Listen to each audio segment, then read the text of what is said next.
to Campus Spotlight. My name is Gerald Watkins. I'm a professor of political science here at West Kentucky Community and Technical College, and I'm really honored today that our special guest is Dr. Kevin Gericke. He is a professor of economics at WKCTC, which is the #2 rated community college in America out of over 1,200 community colleges. And we're real proud of that honor. And one of the reasons we're the second-rated community college in America is because of professors like Dr. Kevin Gericke. He has received his bachelor's degree from Northern Arizona University and his master's and PhD from Virginia Tech. And he is employed here as a professor of economics. He has been selected by the student body vote as Teacher of the Year. Congratulations, that's quite an honor. It's the highest honor you can get as a teacher in the classroom, so that's a great honor. A highly respected professor, and the students certainly enjoy his classes. I hear feedback from so many different students who really just love his classes, so we're just really thrilled and honored to have Dr. Gericke here with us to talk about the economy. Some people refer to economics as the dismal science, but you know, I've most all my life I've been fascinated by the study of economics. It's my leisure reading, as weird as that sounds. It's just so interesting, and that's what determines different types of governance, is how the goods and services are distributed and who gets what. So first question for you, can you simply describe what economics is all about? Tell us. So many people, many students approach me without knowing anything about economics, and they say, oh, you're going to teach me about the stock market. You're going to teach me about how to make a lot of money. And I always chuckle because that's a very common perception, and it's wrong. Economics is actually an ancient word, has a connotation that goes back thousands of years. From the Greek word oikonomos, it really stands for household management.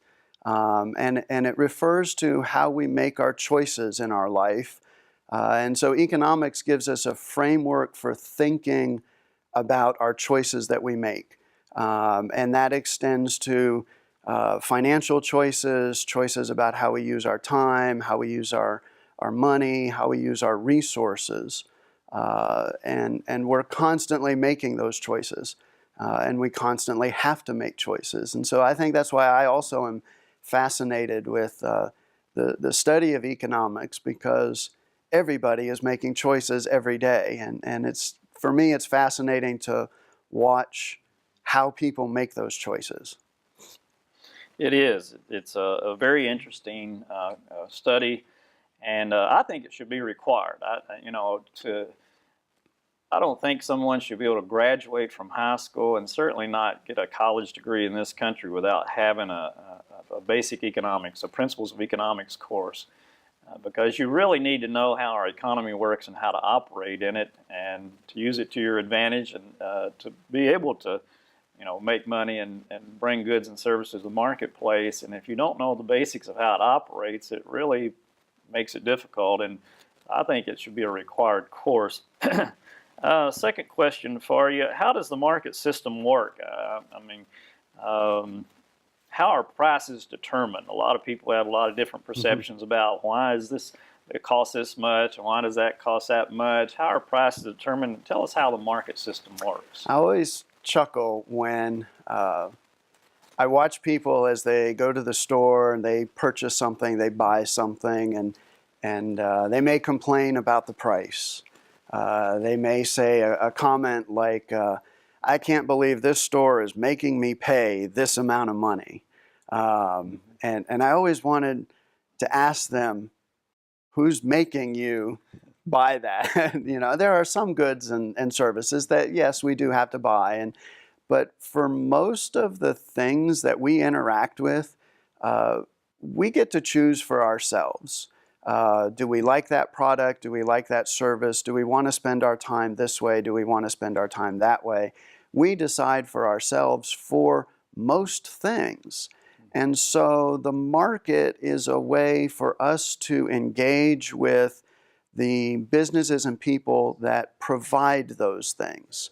And so there are really two sides to the market, and just basic economics.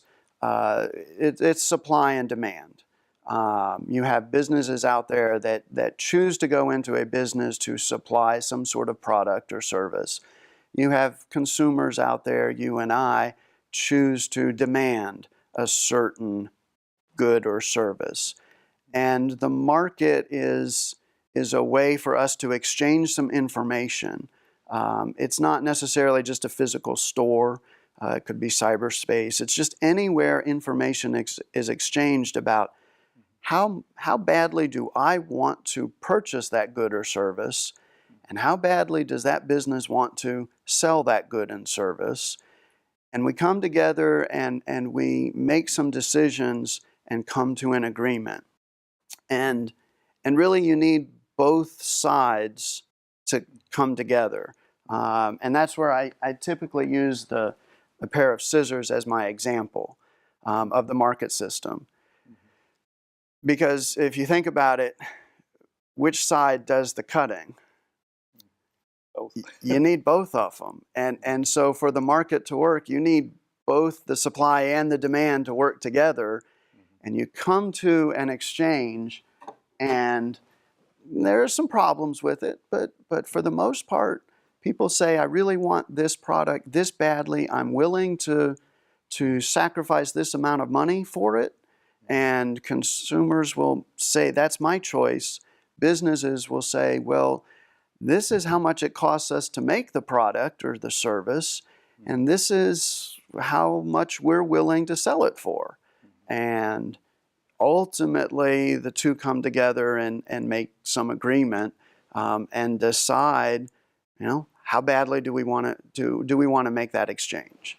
I think both Adam Smith and Milton Friedman used that term, phrase that, you have the freedom to choose. No one makes you buy something. Mm-hmm. And because there's an opportunity for people to make a profit, because we all want a nice home, a nice car, a vacation, nice clothes, send our kids to college.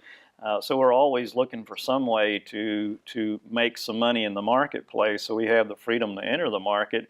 But we all have the freedom to choose whether we want something or not. And the more of us who choose something, and the fewer, in relation to how many people there are offering that good or service, determines, as you said, the price. Determines that price. Those forces of supply and demand interact. Right. And that determines the price of anything and everything in a free market, doesn't it? In the free market system, for most goods and services, that ultimate price is determined by that exchange of information. Businesses will look at, how their sales are doing. Are they rising or falling?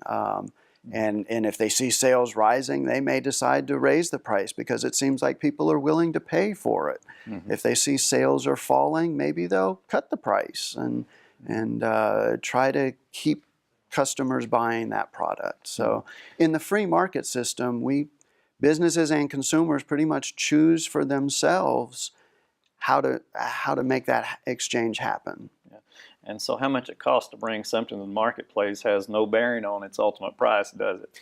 Well, it has a little bit. It's one side of the coin. Mm-hmm. If a business decides, well, we'd like to produce this product and this is how much it's going to cost, so we'll have to sell it for at least this amount of money. Mm-hmm. But if nobody wants that product, they won't sell it. Yeah. And ultimately the product goes away. Yeah. I could be a business that decides to produce 8-track tapes, and I know how much it would cost to do that, but nobody's probably going to buy those 8-track tapes these days. Not only in a free market system do people have the freedom to enter the market, they also have the freedom to exit the market. That's exactly correct. You know better than I, but I've seen so many different surveys that will show that as much as 50%, or some of them even showed higher, within 5 years, people who have opened up a business, they're out of business. That's within correct. 5 years, over half. Yeah. So it's Yeah, if people don't want what you have to offer at the price you're offering, or the quality's not good, or you don't back it up, or you don't treat your customers with respect, then they'll go elsewhere, or they'll go do elsewhere. something else. Yes, Yeah. that's correct. And you have not only the freedom to open up your own business, you also have the freedom to Mm-hmm. to go out of business. So that's risky behavior, isn't it? Right. And consumers have to also decide for themselves, how much am I willing to sacrifice my income in order to purchase a certain product? What does it do for me? Does it give me a great deal of joy? And yes, I'm willing to sacrifice a day's worth of wages to get that thing. But this thing over here, I don't really care for it that much, and it's not worth a day's worth of wages for me to. I don't want to work all day long to buy that because it didn't really do me any good. And so consumers who are very aware of those kinds of trade-offs are the ones who can engage in the marketplace most effectively. Consumers who are not really aware of the trade-off of their income for the product or the service, they then find themselves getting taken advantage of sometimes. And they're like, why did I buy that product? It's like, well, if you had thought about it ahead of time, maybe you wouldn't have bought that thing. You just really didn't consider the consequences. And that's where I come back to the original oikonomos is household management. And it's that big picture of making our choices. Yeah, and that's if you look at the numbers nationally, they're rather alarming. Where the average credit card has about $8,000 worth of debt on it, and household debt is at an all-time high, as well as government debt being at an all-time high. But and you're bombarded with commercials trying to persuade you to buy this or that on a constant daily basis. So you can't be an impulsive shopper, or you really get yourself into trouble financially. Yes, you end up not being able to manage your household, really. And I think that stems from the not fully being aware of what your desires are, what your wants are, what your needs are, and your willingness to sacrifice other things to get those needs. And so you rack up debt. And the amount of debt that's occurring in it's really not just our country, all over the world in advanced economies. I mean, consumers, they rack up debt. I think the question really should be, if you're going to manage your household, why did you incur that debt? Was it worth it? I mean, maybe sometimes that debt is worth it. I'm not saying that debt by itself is necessarily a bad thing. It depends on why you incurred that debt. If you incurred that debt just because you kept buying stuff and then you ended up throwing it away and not really needing it, then maybe that is a bad thing. Yeah. You know, this kind of leads us into something that it's been a topic nationally in these campaigns for high office, and that's income inequality. If you look over the world, there are over 200 nation states, and some are very wealthy, some are very poor. And you know, people may ask, how did that happen? Why is that? Does God sit on his throne and say, I want you rich and I want you poor? I don't think so. If you look at 313 million people in this country, some are wealthy and some are very poor, and then you got the middle class, and some people feel like, well, it's not fair. The distribution of wealth is not fair. How could you describe to the public that how wealth is accumulated, and why some people are wealthier than others? Why is there income inequality? So this seat is getting a little warmer right now, because that's a hot button question. I think in a free market, if you truly had a free market, individuals, businesses making their decisions on their own, you are going to have inequality.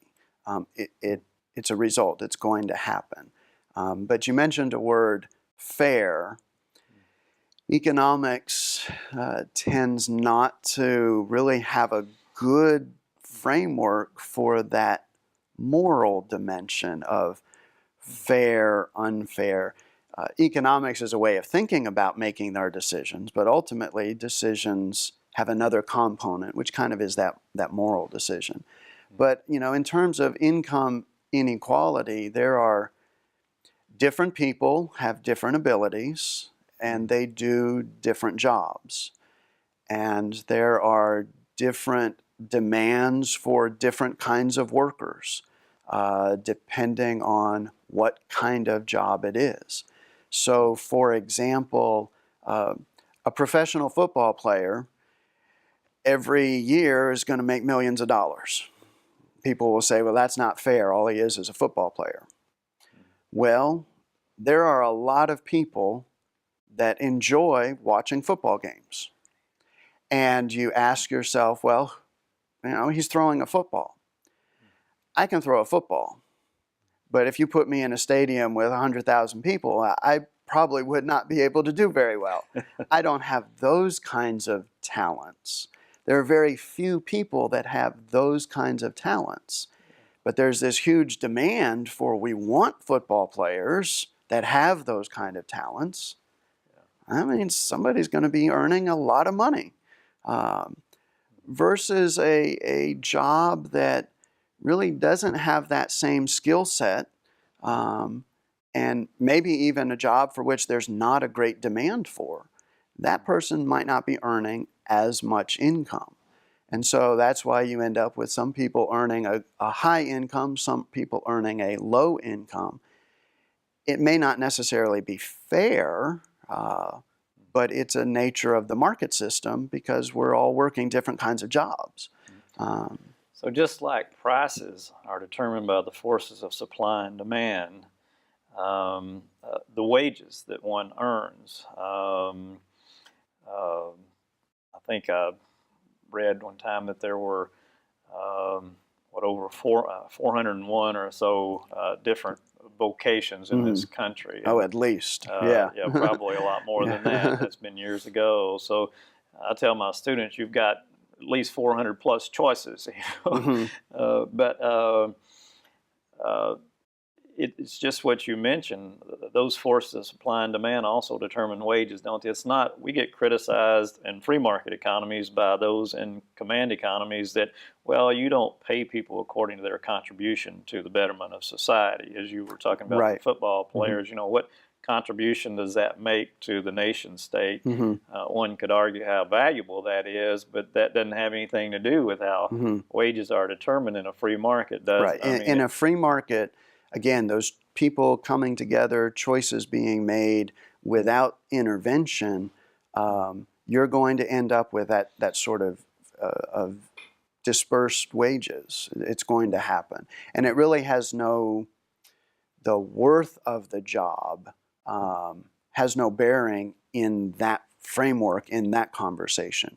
If you want to talk about the worth of the job, then you veer towards a little bit more of the command economy to say, well, we really think this type of job has the most value to society. We realize that we really only want one person doing it, but it's very valuable. And so the government may then come in and say, well, we're going to pay that person this amount of money. That gets you out of the free market system, though. And in a command economy, a pure command, the government determines all the wages. And in a more of a free market like we have in this country, it's supply and demand. So it is. In a command economy, the government would determine wages, even how many workers are going to work in a certain area or a certain occupation. They would regulate the hours that they're going to have to work. They would even regulate the price of the product that's going to be sold. And there are many countries around the world that are experiencing some problems right now because the government has come in and said, well, we think milk should cost this much, so we're going to set that price. And all of a sudden there's no milk on the shelf. And they thought they were helping out the poor person by making the price of milk so low, but the business said, well, we can't sell milk if we can't recover the cost. Well, Dr. Gericke, you've just explained income inequality. Yeah. You know, I think at its core, and I know you agree, that the difference between nations' accumulation of wealth and individuals within a nation state's accumulation of wealth gets back to the profit motive. If you give people an incentive to engage in productive economic behavior, then they're going to do it. If you don't give them that incentive, like you have in command systems, there's really no incentive. They're not going to do it. Mm-hmm. As simple as that, and you're not going to accumulate wealth. Right. And so yeah, you have different people going to different vocations, have different levels of education, and there's supply and demand is different for different products and services, and all those in combination kind of determine how much money you're going to make and what kind of... And it really even goes beyond just the monetary aspect. I like to think of wealth as beyond the monetary aspect, but the life aspect. There are people who go into a vocation, they don't go into it for the money. There's a certain income to it, but they still feel very wealthy because it's a fulfilling occupation. That's what they feel called to do, and they'll go do that. And so they're not earning a lot of money, but they consider themselves wealthy because their life is full. Yeah, that's very important. Because a number of surveys show that a good percentage of Americans don't enjoy their jobs. I wouldn't want to work somewhere for 40 years in a position. And not enjoy it. Yeah, and not enjoy it. That's not a very good quality of life. Moving to the bigger economic picture, can you explain how the economy goes through cycles of good and bad times, the ups and downs of the economy?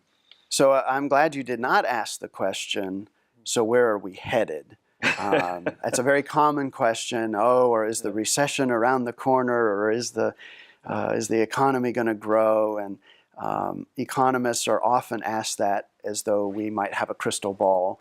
And I guess if I knew that answer, I don't know where I would be. You'd be very wealthy. I might be very wealthy, right? The economy, when we collect all of our decisions together, that sort of makes the big picture of the economy. And it goes through cycles of ups and downs. It goes through an expansion when things are growing and people have jobs and production is happening, and it goes through a recession when things are falling and unemployment is rising, and it goes through those ups and downs, that business cycle. It happens, has happened for hundreds of years. We've observed that. The big question is why, and then the secondary question is what do we do about it? Every cycle is unique, and there are different causes for different cycles. So, for example, we had the Great Recession, and there was several factors that led into the Great Recession. Financial crises, the housing market, several things coming together. Those things might not have even existed for a recession that happened back in the 1800s. And so really every cycle it has a little bit of difference to it. But we've asked ourselves, so what do we do about that cycle? And I often get the question, well, can you fix it? And my response is the cycle is not something to fix. It just is. It's an up and down. It happens. The question might be better asked is, what do we do? Do we ride the good times as long as they can and then hope for the best? Do we try to manage the bad times and hope to turn it around? I think many economists are now hoping for, can we get some stability and can we get some growth? Those are two things. The challenge is stability maybe is a short-term thing and growth is a long-term thing. And balancing that is a real feat to try to do that. But again, we're all coming to our decisions individually, collectively that pulls together to make some bigger decisions. You have, for example, today in this country, there will be a business that closes. Of all the businesses in our country, there will be a business that closes. But in our country today, there will be a business that today's their grand opening. Well, why is that? Lots of different factors. Managing the economy is almost more difficult than household management. That gets us to the next question, probably the final question. How does the government intervene? Years ago, it felt like the philosophy was the government shouldn't intervene. The markets would correct itself, and every economy, whether it's a command or a free market, is going to go through the ups and downs. We've just found no way to avoid that. It's a natural thing that happens, as you said. But what does the government do to try to intervene, to try to speed it up or slow it down? So really, since the Great Depression, the government has stepped in, either with fiscal stimulus during a recession, maybe during the good times, increased taxes, cutting their spending. The Federal Reserve also comes into the picture in order to stimulate or hold back the economy. So you really have both of those factors playing together, the Federal Reserve, monetary policy, and Congress and the President with fiscal policy. The two of them come together, and sometimes they work together and work to manage the economy. But adjusting interest rates, increasing spending, decreasing taxes, those are things that can be done to manipulate the economy. So the objective is just a continual, smooth, slightly growth in GDP. Well, that would be my objective. Yeah. Now, some people would. I just want the good times. Yeah. But my belief is you can't always have the good times. If you always had the good times, you would ultimately crash. Something would happen. A bubble would burst. and when you go into downturns, it causes businesses to become more lean, to get rid of things that impede their ability to be efficient in the marketplace. So it can be a good thing. Is there anything you'd like to say to kind of wrap things up?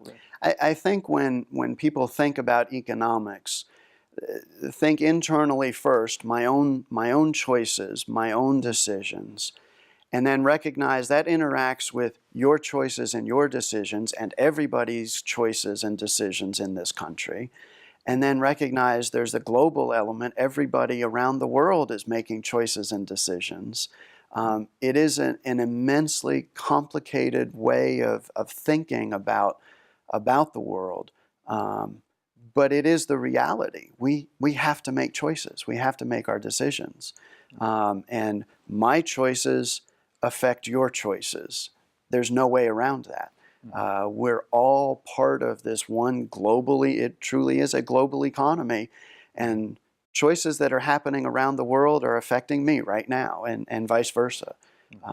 And it really all comes back down to understanding our choices. Very good. Ladies and gentlemen, that's Dr. Kevin Gericke, and he's just given us a semester of the principles of economics in 30 minutes, and you did a great job. Thank you. Thank you very much. I Sharing appreciate that. Thank you.